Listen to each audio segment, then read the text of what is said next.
So is about facts about sugar and sugar substitutes. So I have Karen Richey from Marshall County Extension Office with me here again today. She's the health and human science educator there. And so we're going to talk about those facts on sugar and sugar substitute. There's a lot in the media about that right now. This program is worth 1 point in your health and wellness program. Don't forget to complete the Qualtrics after watching the program so that we can get you that point. What is sugar? Sugar is a type of carbohydrate, as are fiber and starch. So although carbs are essential macronutrient, sugar's not. So sucrose, table sugar, is the most common sweetener. It's used in baked goods. We find it in a lot of desserts. And it's a naturally found sweetener that we have. Yeah, so let me just point out a couple of things on that. When you made the comment about macronutrients, and so we've talked about this in other programs about protein, carbohydrates, whether they're simple or complex, as well as lipid-bearing fat. So sugar does not have a recommended daily amount that we need. Unfortunately, we ought to, because the fact of the matter is we consume way too much sugar. And well, where do you find sugar? And so these are all natural sugars, fructose, galactose, glucose, lactose, maltose. And I often tell people, if you hear OSE at the end, you're going to think it's a sugar, okay? So you should be thinking you're sugar. So when we look at ingredients labels, if you see any of these terms, just remember it's a sugar, and it may be naturally, but it also may be added. So you have to think about that.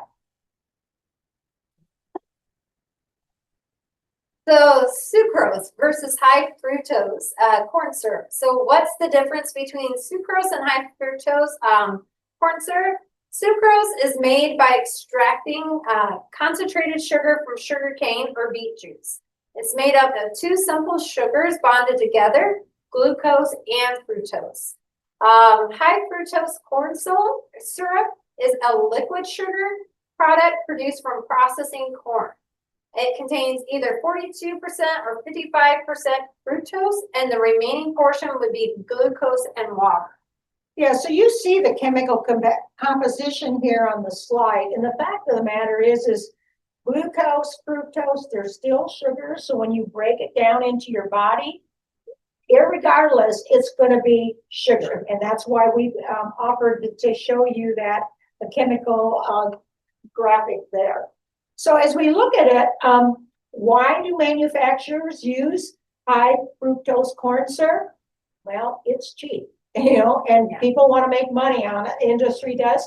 It's not only cheap, but it's sweet, and it's actually sweeter than sugar tasting, and it has a greater shelf stable than sucrose. So if you think about baked products that are going to be on the shelf, like cookies, they're going to use, or pop, soda, those kinds of things. They want a long shelf life, so they're going to use high fructose corn syrup. And there's a far greater supply of corn in this country than there is sugar cane, and which can only be grown in warmer states like Louisiana, Texas, and Florida. So are these sugars safe? Both sucrose and the high fructose corn syrup are all on the generally recognized safe list by FDA. The one question I get a lot is sugar bad for you? It's not inherently bad. It's actually necessary for our bodies to run on sugar or complex carbohydrates or simple carbohydrates. It gives us energy. Our body does process carbs from our food and turns much of it into glucose, which is what we refer to as a simple sugar. And from there, basically the cells in our body then use those simple sugars as fuel for energy. The thing about it is removing natural sources of sugar and other carbohydrates from your diet, such as fruits, dairy products, and grains, is not a healthy choice, though. You want to get your sugars from those kinds of healthy choices. So added sugar versus naturally occurring sugar. So processed foods have much added sugars, include donuts, breads, candy, soda, fruit punch, sweet tea, and even condiments like your ketchup and barbecue sauce. So many people consume a large amount of sugar that has no nutritional benefits. So Yeah, and the thing about it is it's going to bother, or it's going to affect your health, I should say. So, because too much sugar can lead to high blood pressure, insulin resistance, metabolic syndrome, as well as dental issues, as cavities. It could also increase your triglycerides. Obviously, too much sugar is going to be, and your body's not burning it. It's going to get stored, and that's where obesity comes into, and also type 2 diabetes. So you can see there's a lot of negative health factors by consuming too much sugar, and it doesn't matter if it's added or natural. So added sugar versus total sugars. So total sugars include sugars naturally present in many nutritious foods and beverages, such as sugar in milk, fruits, as well as any added sugars that may be present in the products. There is no daily value for total sugars because no recommendation has been made for the total amount to eat in a day. If you look at this nutritional label, if you look over there, it says the total sugars is 25 grams. It includes, however, 23 grams of added sugar. So when you're looking at that nutritional label, really look at it to see how many added sugars are being put in there. So when we talk about added sugars versus total sugars, and you look at the nutrition label where it says figure number 2, and again, these are sugars that are added during the processing of food. So a lot of processed foods have added sugars, and they do not include naturally occurring sugars that are found in milk and fruit and vegetables. The daily value for added sugars is 50 grams per day based on a 2,000 calorie diet. So again, you can see this 1 8-ounce fluid ounce container actually contains 23 added sugars. So if you consume 8 ounces, which is a serving size, you're almost halfway there. It's ironic because as we look at some of the food products that are going to be high in sugar, I was in the grocery store last night looking, and there's a couple of the beverages that are sodas, okay? We know them as, could be Dr. Pepper, Pepsi, Coke, whatever. And some of these companies have now enhanced their marketing by saying another type of maybe Mountain Dew that's got added Zoom type to it, or I forget all the marketing on it. But I looked at that label last night, 73 grams of sugar. And if you think about it, there's 4 grams of sugar in a teaspoon. So if you take 4 into 73, okay, it's going to tell you how many teaspoons of sugar. That's a lot of sugar. That's a lot of sugar. And that's way above the original product that came out. So they're really boosting even more sugar in some of these drinks. So again, you have to read some of these labels, and it's amazing what added sugars are doing to some of these foods or processed foods. So subtracting added sugar. So read that food label like we suggested. It's the best way to monitor your intake of added sugars. Look for the following names for added sugars and try to avoid them or cut them out, or frequency of those foods that you're consuming with them. So brown sugar, corn sweetener, corn syrup, fruit juice concentrates, high fructose, corn syrup, honey, invert sugar, or malt sugar. Those are things to try to cut back. Absolutely.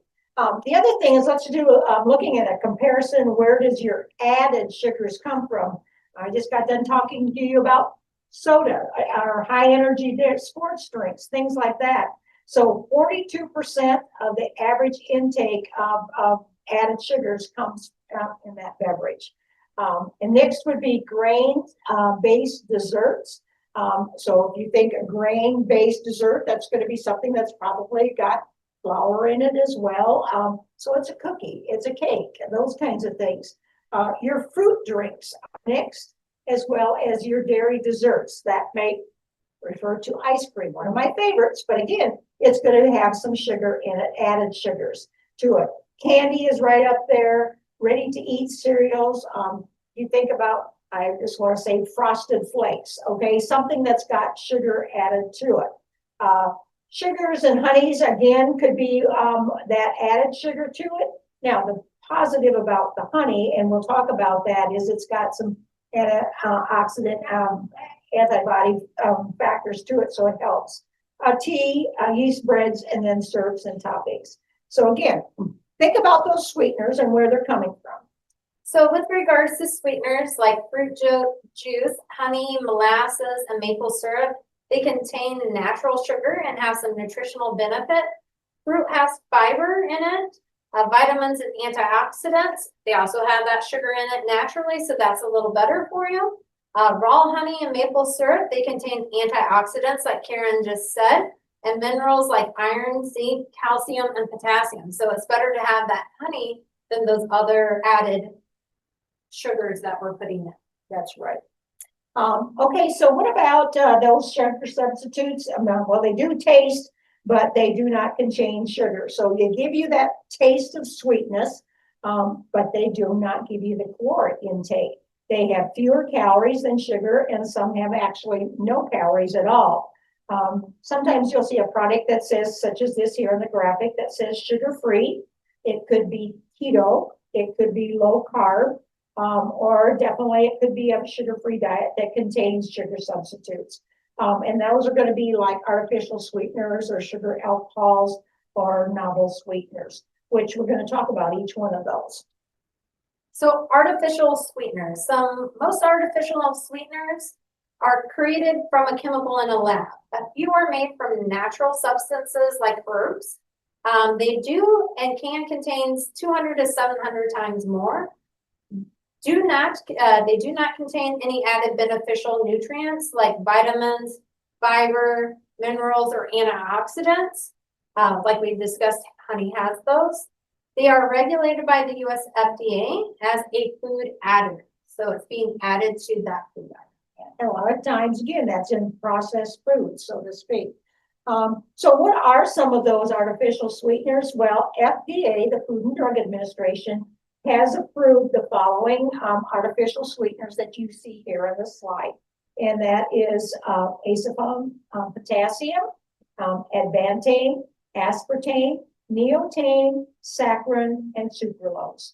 And you can see there's examples here on the slide of all of those. So again, some of these are more popular than others, and some of them give you different characteristics.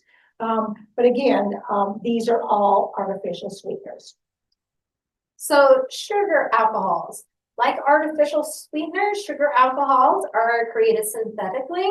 They're used mainly in processed foods, not as sweet as the artificial sweeteners are. They add texture and taste to foods like chewing gum, hard candies. They can cause gastrointestinal irritation like bloating, gas, diarrhea in some people. And they must be listed on the nutritional facts label. So again, the importance of reading that label. Yeah, and here are some of those sugar alcohols in regards to what they are.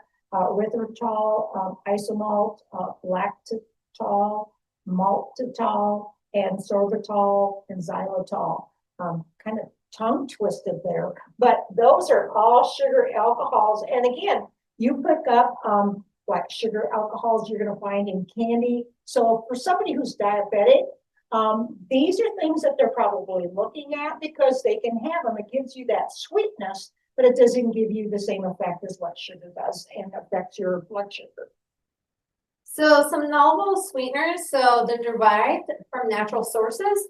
They're relatively a new group, sometimes called plant-derived, non-caloric sweeteners. They provide many of the benefits of both artificial and natural sweeteners like fruit and honey. They're not a significant source of calories or sugar, so they don't lead to weight gain or blood sugar spikes. They typically are less processed and more like their natural sources compared to artificial sweeteners.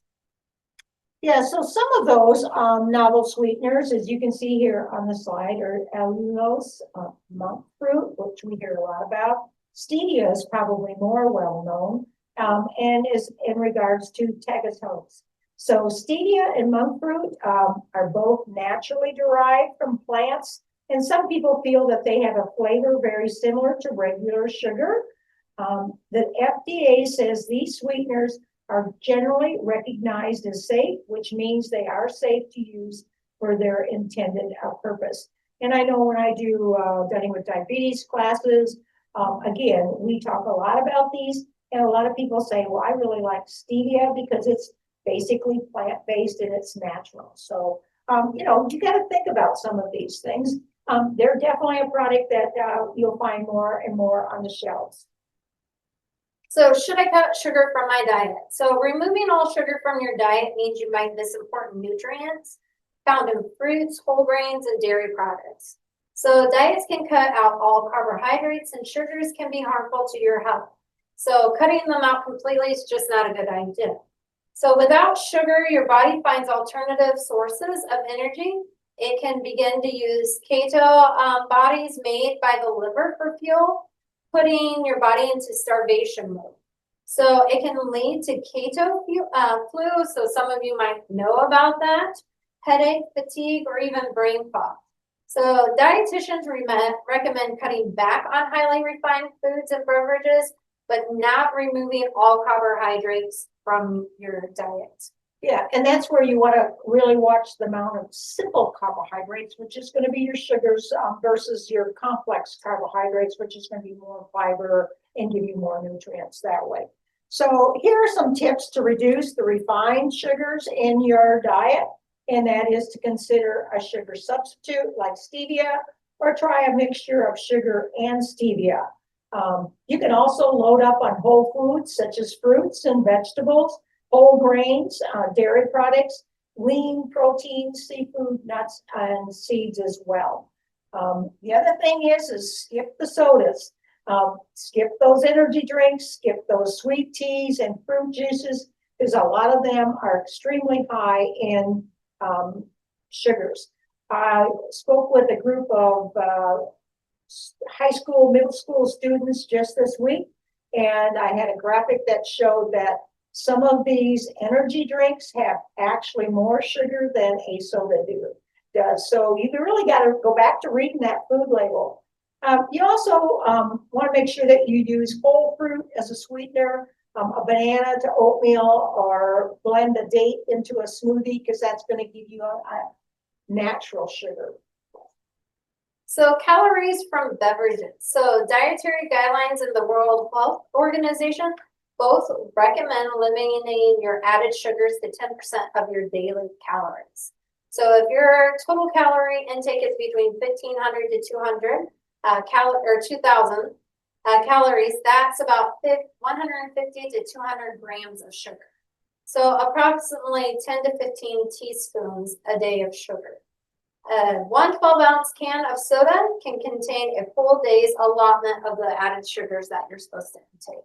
Yeah, when I was teaching those students that I was just referring to, I said, okay, you can have either a soda or you can have a candy bar. If you're thinking that you need some kind of sugar and that's what you want as a treat or a snack, not the healthiest snack, but you can have one or the other, but you can't have both, because then you're going way over the amount of recommended intake for sugar. So how much sugar is in soda? Okay, so you can look here and see that one 12-ounce Coke contains 39 grams of sugar, and that's approximately 10 teaspoons, 156 calories. One Pepsi made with cane sugar contains 40 grams of sugar. And then that black cherry soda contains 43 grams of sugar per serving. You have to be mindful of the serving size, because a large soda from a dispenser can be about 40 ounces, and that's 3.5 almost times as much as a 12-ounce can. So if you're getting 10 teaspoons in a 10-ounce can, and now you're up to 40 ounces, take that times more than almost 3, you're going to have a lot of sugar in that. And yet we see a lot of people think, okay, it's less expensive to buy a fountain drink, and so they get the large for their money's worth. And yet think of all that sugar you're getting. Not doing your body good. So comparing a few beverages here. A 12-ounce sweetened soda contains 39 to 43 grams of sugar. A 12-ounce energy drink contains 39 grams of sugar. A 12-ounce can of iced tea contains 32 grams of sugar. A 20-ounce bottle of a sports drink could contain 36 grams of sugar. But if you get a 20-ounce bottle of unsweetened tea, you could have 0 grams of sugar. Or a water. Or water. And speaking of that, there are other choices, and definitely unsweetened flavored waters and teas are the best. And you can't tell me by looking at this slide that that's not refreshing looking. So make your tea, your coffee, your iced teas, your water fresca, and other flavored waters at home to help control your sugar content. You can put fresh fruit, you can put cucumbers, you can put mint, lemon, whatever your desire is. The thing about it is consume sodas only occasionally. This is what you want to drink and hydrate yourself because you are definitely limiting the amount of sugars to 10% or less of your daily calories that way. And you can really be in control. So the bottom line is most people should be more concerned about their overall sugar intake and ensuring they get their required nutrients within the allotted calories than about the type of sugar they consume. There are options. Some options are to choose less sugar and be mindful of how serving sizes affect the total amount of sugar that you consume. And I might add, I do a program called Sugar Addiction. And the thing about it is, I think we've offered that in previous sessions. And the thing about it is the more sugar you consume, the more your body starts to depend on it. And so then once you reach a plateau of, okay, this has really done me what I really like, but I need something more. So it can be an addictive property. So really, for your health's sake, be conscientious of the amount of sugar you're consuming.